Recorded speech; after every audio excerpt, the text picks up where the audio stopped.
Today we're going to be taking a look at weather analysis as well as irrigation analysis in drop control.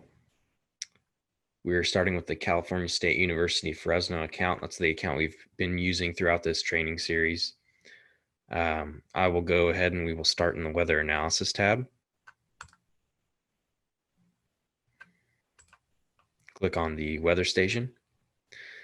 And when you click on these, you might see a couple different options. If you're in California, usually we are associating a CIMIS weather station directly to your account, regardless, even if you have an on-site weather station. Just in case the on-site goes down or vice versa, the CIMIS goes down, we have another weather station to choose from. CIMIS will give updates, every half hour to an hour. Sometimes it could be a little bit faster, but it just depends because CIMIS can go out.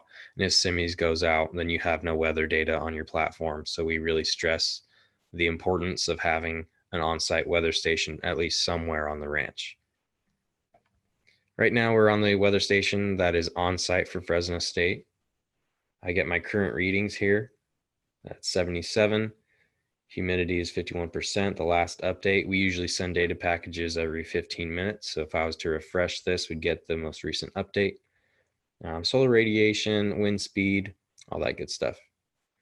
Right up top, we've got the time selector. So if I wanted to come and look at all of May, click on the 1st of May,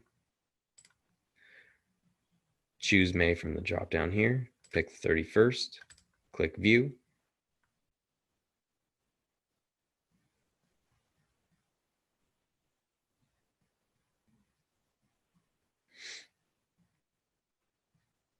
All right, and now we're going to be able to see the weather, what the weather was like for all of May.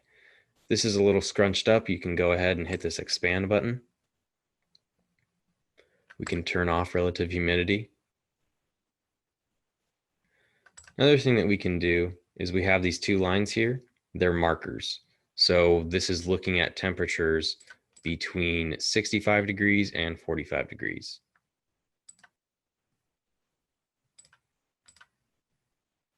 What you can do is they're set right here.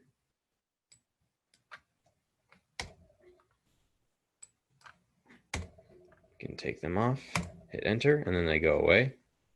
If we wanted to add new markers, we'd be able to go from here. And let's say I wanted to saw a lot of heat going on through here towards the end. So you can go ahead and just click here. And then go here at the end. So basically between the 24th of May and the 31st of May, an entire week, we're going to be able to see the average temperatures as well as average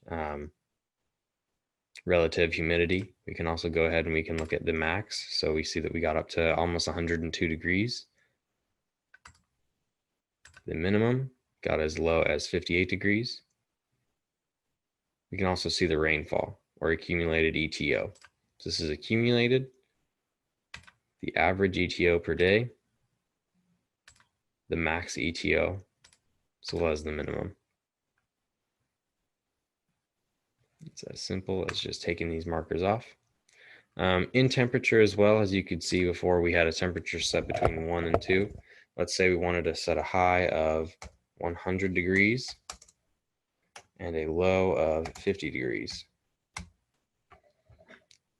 So that using this, we can see that 2 days out of that week in May, we got over 100 degrees. We can scroll and zoom here, look at what time exactly and what peak that temperature hit. Here's where you can click reset zoom. You can also save this image as a JPEG and send it off to people that you need to show them, this is what happened during this day, or this is what happened during this time. If we wanted to add a comment, say hottest day of the month, we can click right here.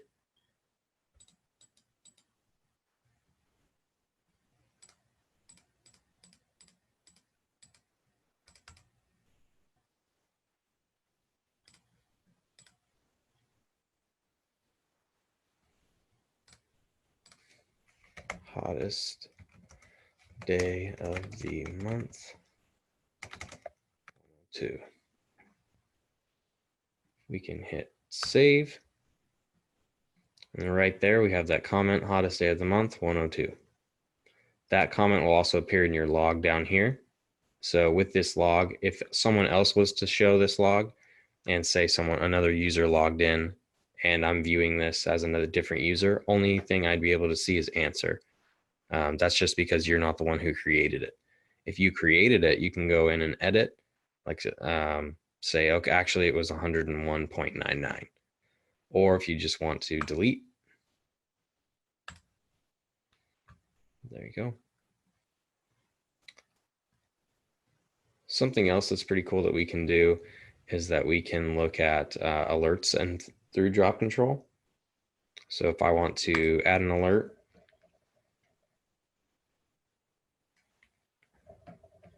I can go up here, select my variable, temperature. I want to get a notification every time it hits over 95 degrees. First occurrence, enable. And we just have to pick who's going to get that certain alert. We just click save, and it's populated right there. We could also set it to where for frost control, you could put a low of about 34 or 35 degrees at a first occurrence. So you get that notification right away, right when the sensor hits 34 degrees or 95 degrees, it sends you an instant notification. Or you can have it calibrate, say it hits 34 degrees, give it 5 minutes, and then it goes back to like 36 degrees, 37 degrees. Just to recalibrate, sometimes a sensor may send an incorrect command or an incorrect alert, or a different type of reading, something that's kind of an anomaly. You can definitely set this, and then after 5 minutes, it'll send you that alert. If we were to click save here, we'd see that alert populate right here. I created it. You can always go back in, click this tab, edit your alert, or you can just simply delete it.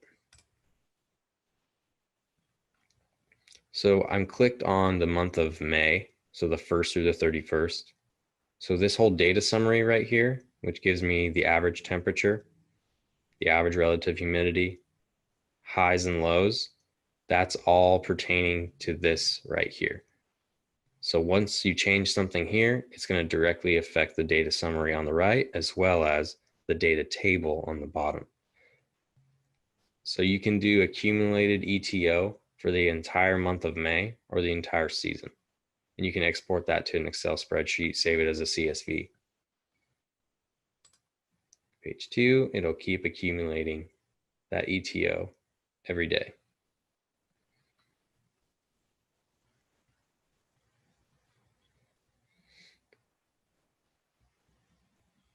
All right, and there is a Q&A option right at the bottom of your screen. If you guys look at the Q&A option, you'll be able to enter any questions that you have about the system or about anything, any questions you have on weather analysis. I'll leave it open for the next 5 minutes and see what questions we can get so that we can go over anything that you have and anything that you need to learn more about weather analysis and how to read this whole entire page. I'll give you 5 minutes and you can go into the Q&A below, enter any questions, and I'll try to answer them live for you. Thanks.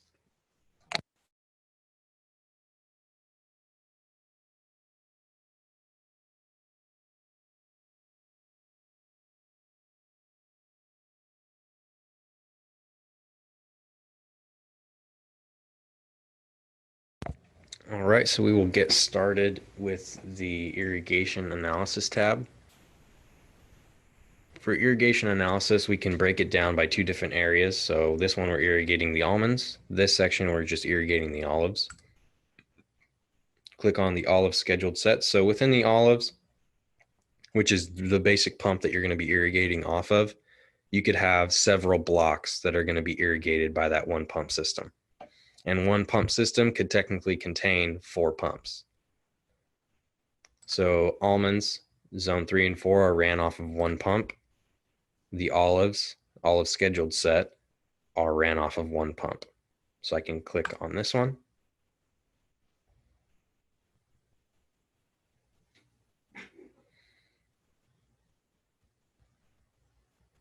We can look at 2 weeks of data. And this is going to be looking from the 18th to the 31st. If we wanted to, we can look at today's. So from the 25th to the 5th, we can see the irrigation here represented by the blue bar, another irrigation represented here, as well as different pressures. If we scroll and zoom, we can see the pressure throughout the system.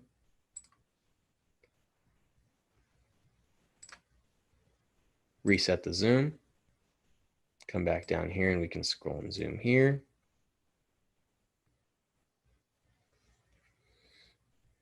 We can see the irrigation started. We're at a 33 PSI and then the system flushed.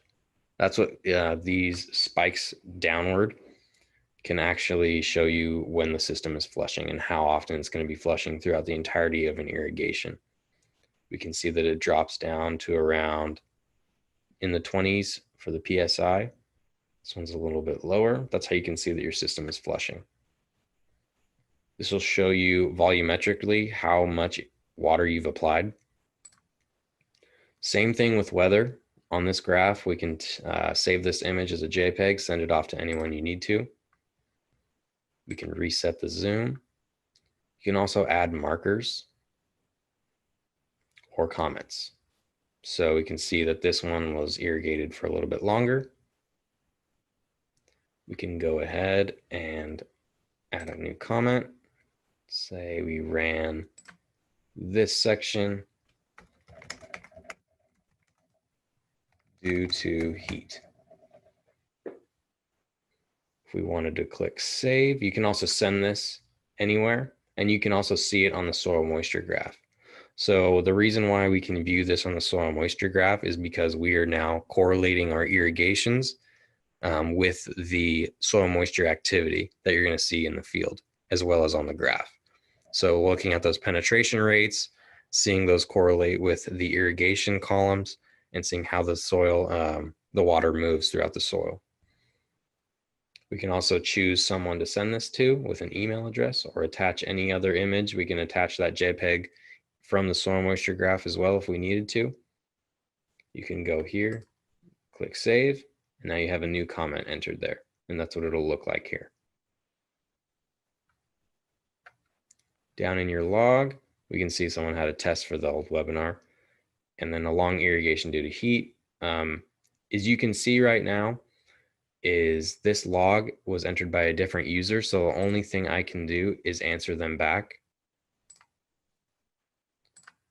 Whereas my own, I can go in and edit, delete, or even comment again on it. So I'm just going to delete this one. Same thing with weather. All of this time selector data is all pertaining, is what this data summary here is pertaining to. So the irrigation count would be 5, and it's pertaining to all the irrigations within this time. If we're running an irrigation through one day to the next or multiple days, we're going to see a different irrigation count than the bars that are represented on the graph. Because the bars could be technically running into the night or running over a certain time, then you'd see them represented right here in the irrigation count. This data summary also will relate to this data table. Since we're looking at 2 weeks of irrigation data, we can see that there are irrigations on the 3rd and the 4th.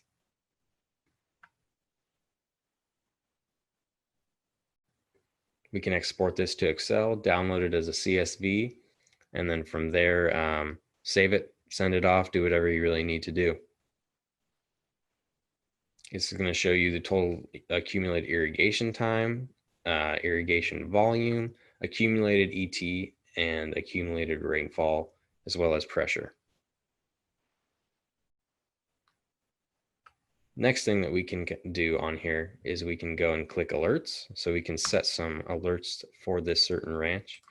If I wanted to get an alert every time my pressure after the filter station had a high of 40 psi, at the first time the sensor reads it, you'll get a notification. Or let's say the sensor reads 40, but then it regulates back down to, let's say, 33 psi after it gets another reading, and it had kind of an anomaly in a pressure spike, then you can give the system 15 minutes to recalibrate. If it stops hitting 40 psi, then it won't send you an alert. But if it hits after 15 minutes, if it does hit 40 psi again, then it's going to send you an alert. You can come down here, select the mail, text message, or a robocall to go directly to your phone or email address, alerting you of the high pressure variable. If the person that you see is not here, you can definitely go down, enter other addresses, and you'd be fine.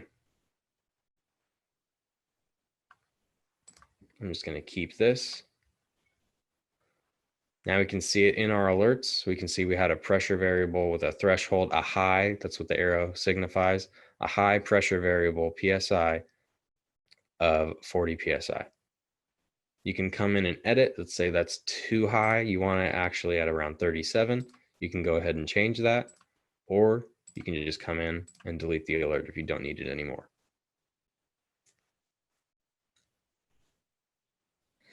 Another thing that's really important with this aspect of it is the settings. So we come in here, you can name this section on irrigation analysis whatever you want it to be.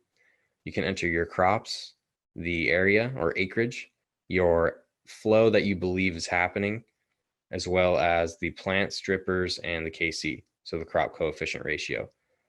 The crop coefficient is going to be working with evapotranspiration to give you a certain calculation for those plants. The flow and the acreage are what's going to help evaluate how much volume you're going to be putting on, say, with an 8-hour irrigation. With an 8-hour irrigation, it's going to take into account, I'm irrigating 20 acres at a flow rate of 175 gallons a minute. So here's your total volumetric output for that irrigation. Click save, and you can save these settings, and they will, you can also come in and change them at any time, and they'll recalculate the data for you. Pop this back up. Let's say I wanted to look at an irrigation report for the entire month of May.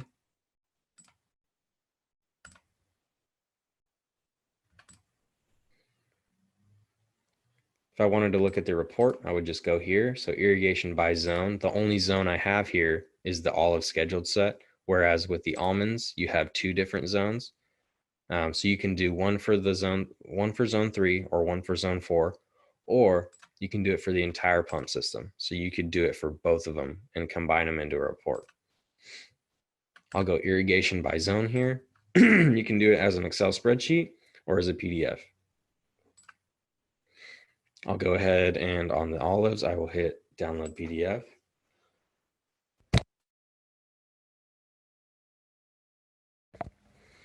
Let's see, we got that loaded. So from the 1st to the 31st, I had a total of 11 irrigation events, put on a total of 6 acre feet. Total runtime was 171 hours. Average flow, pressure, volume, as well as minimum and maximums.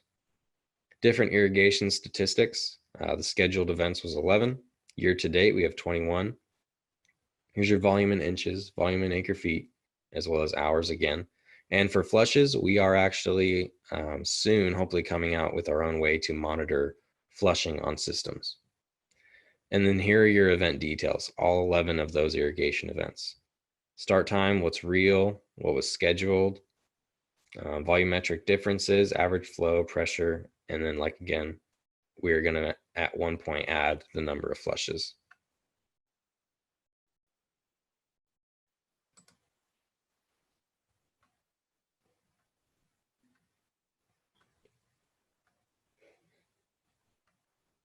Like I said, we can, with this data table, everything is pertaining to this right here. So since I changed it for the entire month, Now we're going to see in a day by day breakdown starting in May on the 1st, and we're going to accumulate that throughout it. So 12 hours here, 12 hour was a start for May 1st. Then it ran another 3 hours, 39 minutes, and it's constantly adding the accumulated runtime for irrigations.